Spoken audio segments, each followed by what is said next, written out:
नमस्कार मित्रों, नई किरण में आप सभी का हार्दिक स्वागत है। मैं आलोक त्रिपाठी लोक कथा की कहानियों का गुलदस्ता लेकर के फिर से उपस्थित हुआ हूँ। आज की जो नई कहानी है उसका शीर्षक है लोकन बहू। तो आइए देखते हैं ये कहानी जिसका शीर्षक है लोकन बहू। एक साहूकार था, उसके 7 बेटे थे। सातों बेटों की शादी हो चुकी थी। सबसे छोटे बेटे की बहू का नाम था लोकन। लोकन बहू और उसके पति की इस घर में कोई इज्जत नहीं थी। लोकन रिद्धि सिद्धि का व्रत करती थी। इस व्रत को करने वाली 10 दिन तक वार्ता कहती है। अब लोकन से भला कौन वार्ता सुनता। बेचारी ने कोई चारा न देख करके ढोरों का गोबर इकट्ठा करते समय उनके बांधे जाने वाले खूंटों से ही वार्ता कहना शुरू कर दिया। उसकी जेठानियों ने एक दिन उसे इस तरह वार्ता कहते देख लिया। उन्होंने सारे घर में आग लगा दी। हाय, यह तो जादू टोना करती है, हम सबका अनिष्ट चाहती है। फिर क्या था, बेचारी लोकन पर बड़ी डांट फटकार पड़ी। 10 दिन पूरे होने पर व्रत छोड़ने की बारी आई। घी, शक्कर तो लोकन को इस घर से मिल नहीं सकता था, इसलिए उसने गोबर के ही लड्डू बनाए। गुलाल, अक्षत आदि चढ़ाकर वह ढोरों के कोठे में चुपचाप दशा माता को नैवेद्य लगा रही थी कि उसकी एक जेठानी उधर आ धमकी। उसने पल भर में सारे घर को इकट्ठा कर लिया। लोकन को सबने झिड़का, डांटा, फटकारा। उसके पति को भी बुरा भला कहा। लोकन के पति ने रोज की इस किचकिच से तंग आकर घर छोड़कर परदेश चले जाने का फैसला किया। अपनी पत्नी से कहा, अरे थोड़ा सा आटा दाल बांध दो। लोकन ने घर से जैसे तैसे सामान लेकर बांध दिया। जब सब तैयारी हो गई तो पति ने पत्नी से कहा, मेरी चोटी गूंथ दो।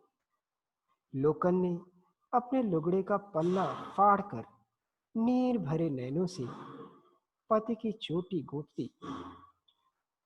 लोकन का पति घर वालों से कुछ भी न कहकर चुपचाप चल दिया।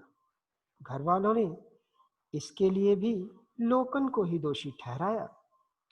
सब उसे सुना सुनाकर कहने लगे, "हं, देख तो कैसे कुलच्छनी है, इसका पति भी इसे छोड़कर चला गया।"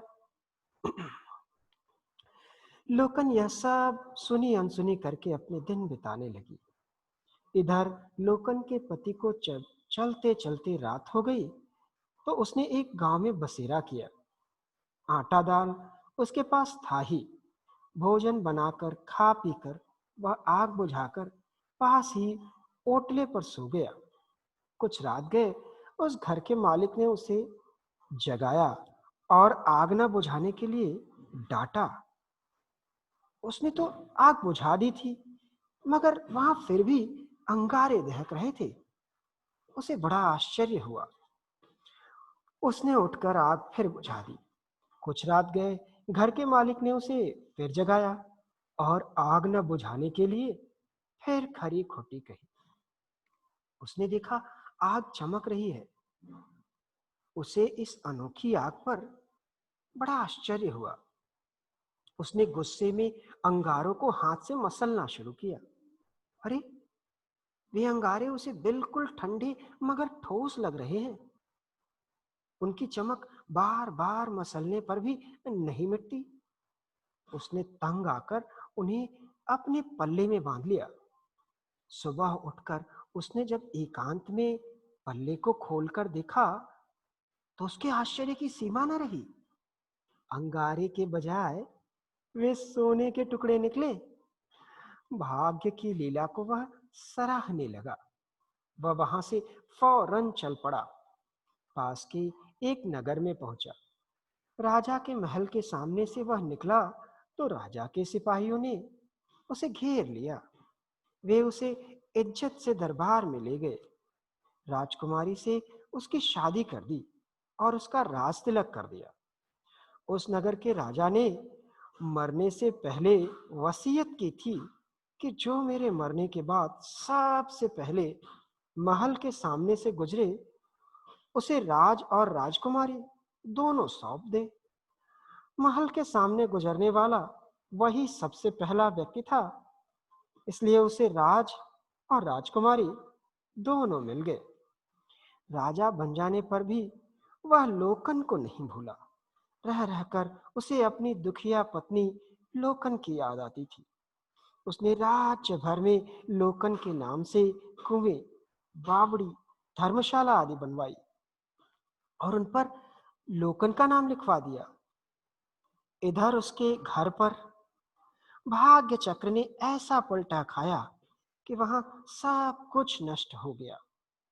घर के सब लोग ताने ताने के लिए मोहताज हो गए। सब लोग लोकन को ही इसके लिए कोसने लगे। आए दिन वे कहते कि वह न जाने क्या क्या जादू टोने किया करती थी, उसी ने यह बेहाल किया है। लोकन खून के घूंट पीकर रह जाती, पर मन ही मन कुढ़ने के सिवा वह कर ही क्या सकती थी।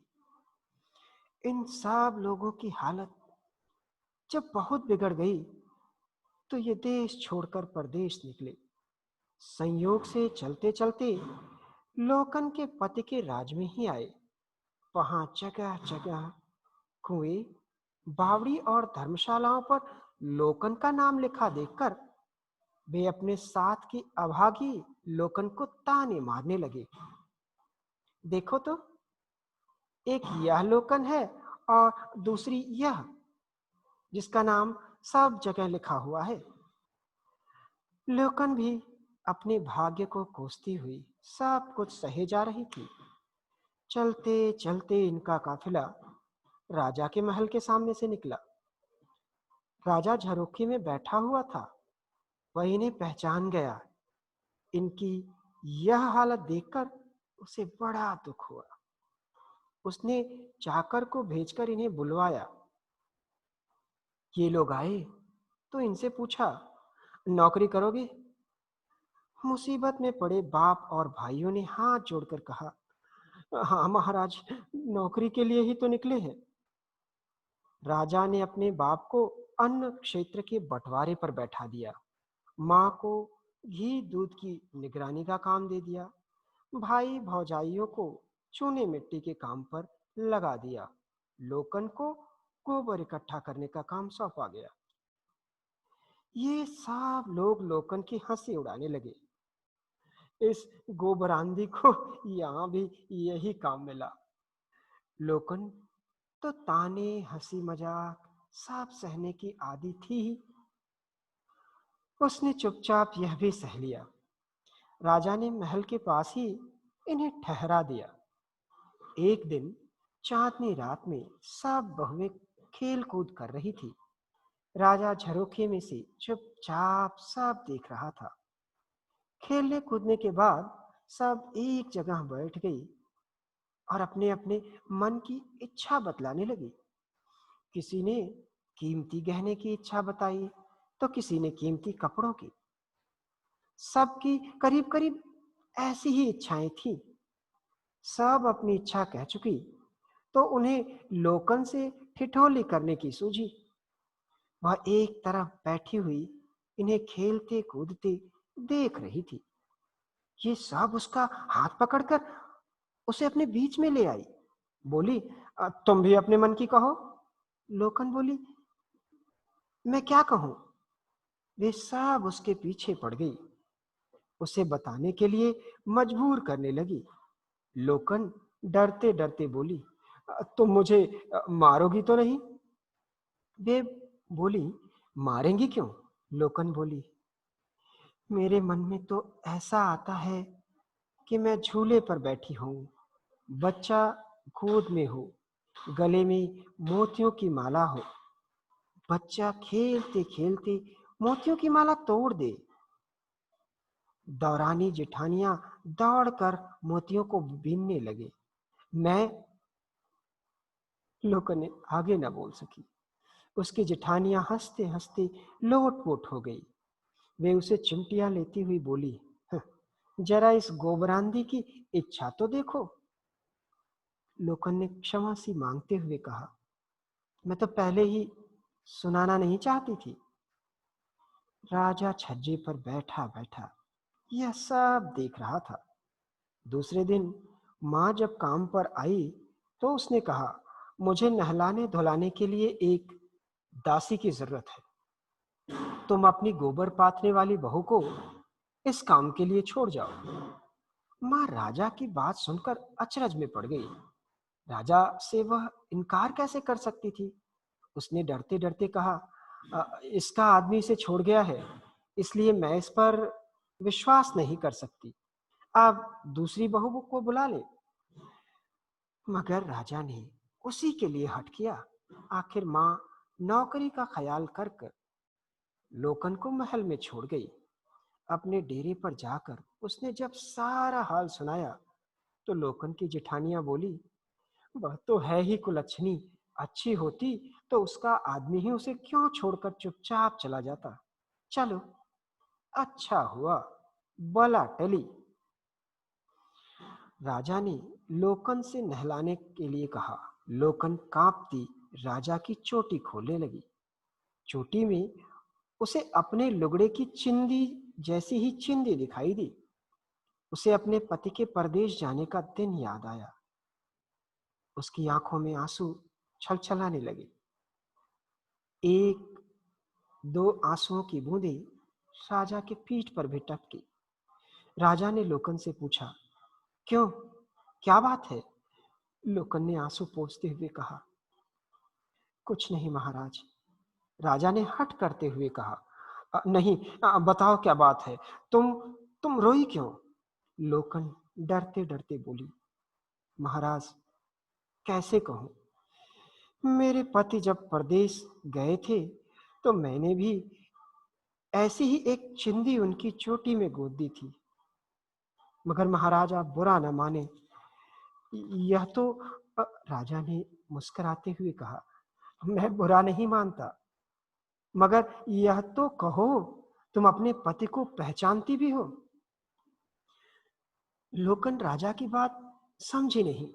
राजा फिर बोले, तुम्हारे पति तुम्हारे सामने आ जाएं तो तुम उन्हें पहचान लोगी। लोकन राजा की बात सुनकर आश्चर्यचकित रह गई। राजा को क्या क्या हो गया है, ये कैसी बातें करते हैं। राजा ने फिर कहा, तुम अपने पति को भूल गई, क्यों? लोकन ने पहली बार निगाह ऊंची कर ध्यान से राजा को देखा। अब राजा की बात उसकी समझ में आई। उसने अपने पति को राजा के रूप में पाने की कभी कल्पना भी न की थी। उसे जब विश्वास हो गया कि ये राजा ही उसके पति हैं, तो उसकी आंखों से प्यार के आंसू बहने लगे। राजा ने लोकन को अपने रनिवास में रख लिया। डेरे पर जब यह खबर पहुंची तो वे सब उसे जी भर कोसने लगे। कुछ दिनों बाद लोकन के लड़का पैदा हुआ। अपने पुत्र की वर्षगांठ पर राजा ने 84 जात निमंत्रित की। अपने माँ बाप भाई भौजाइयों को भी बुलवाया। सब लोगों के इकट्ठा होने पर रनिवास में लोकन को सजा धजा कर झूले पर बिठाया गया। उसकी गोद में राजकुमार दे दिया गया।